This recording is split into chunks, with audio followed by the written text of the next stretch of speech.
All right. The U.S. has designated Nigeria as a CPC country, and today the Igbo people are being blamed, especially by a man like Gotika Buki, who believes that the Igbo people who have been working so hard to ensure that this country works.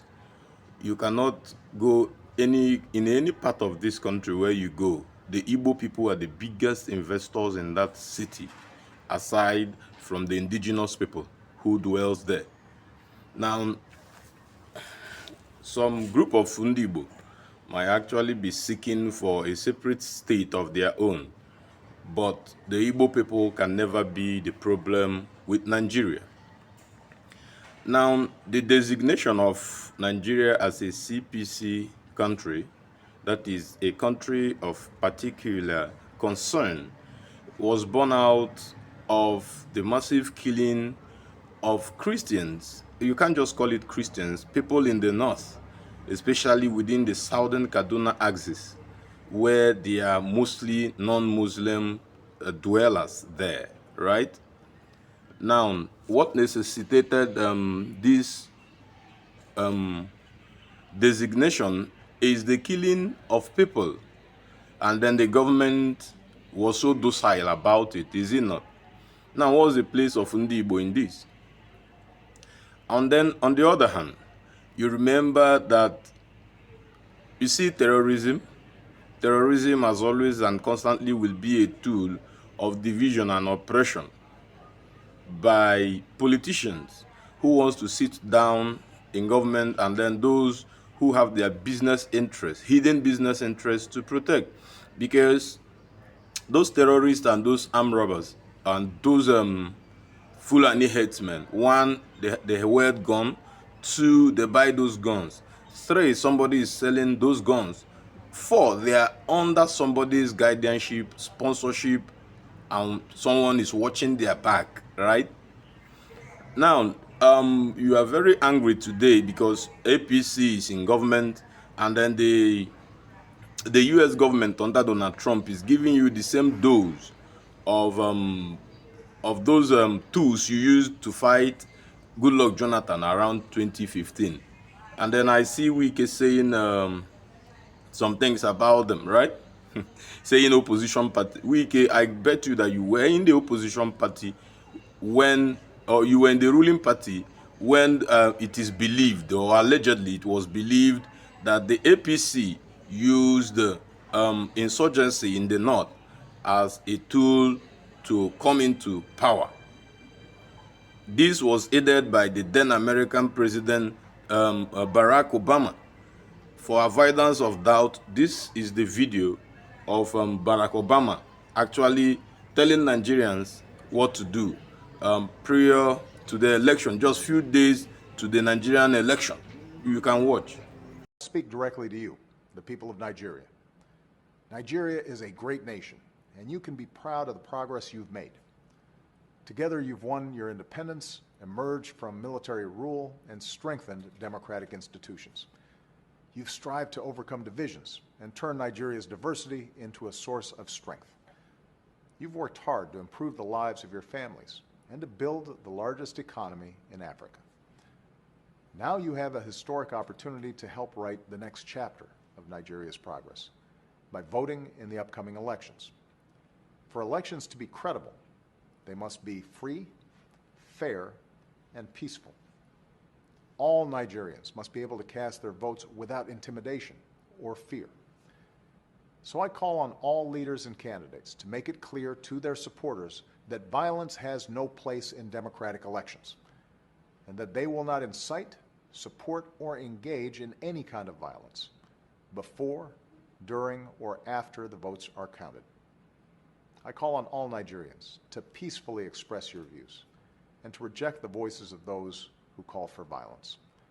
And when elections are free and fair, it is the responsibility of all citizens to help keep the peace, no matter who wins. Successful elections and democratic progress will help Nigeria meet the urgent challenges you face today.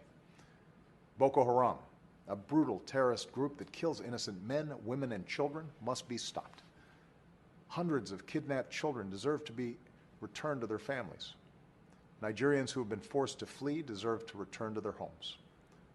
Boko Haram wants to destroy Nigeria and all that you have built.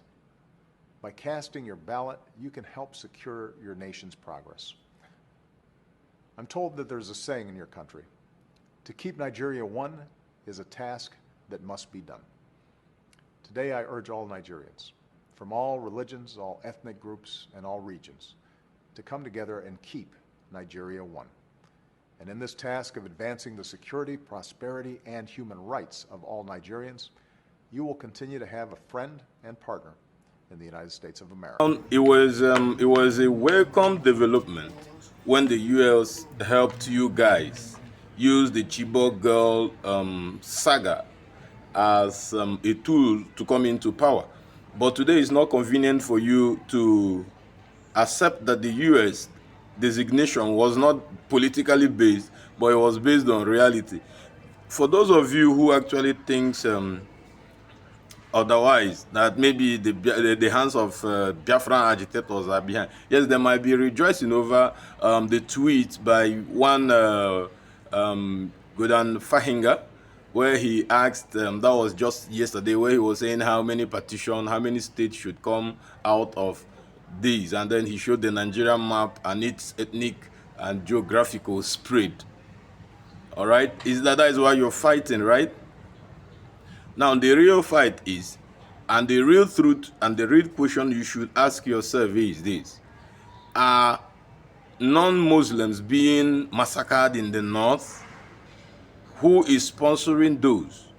Why is the government docile? Why have they not done anything? Ask yourself that question, and I simply give you the answer: because somebody is profiting from those. Something is being hidden. That's why I don't blame somebody, one of our former presidents, who said, and I still constantly repeat it, he said that if an insurgency exceeds 24 hours, then somebody in government is involved.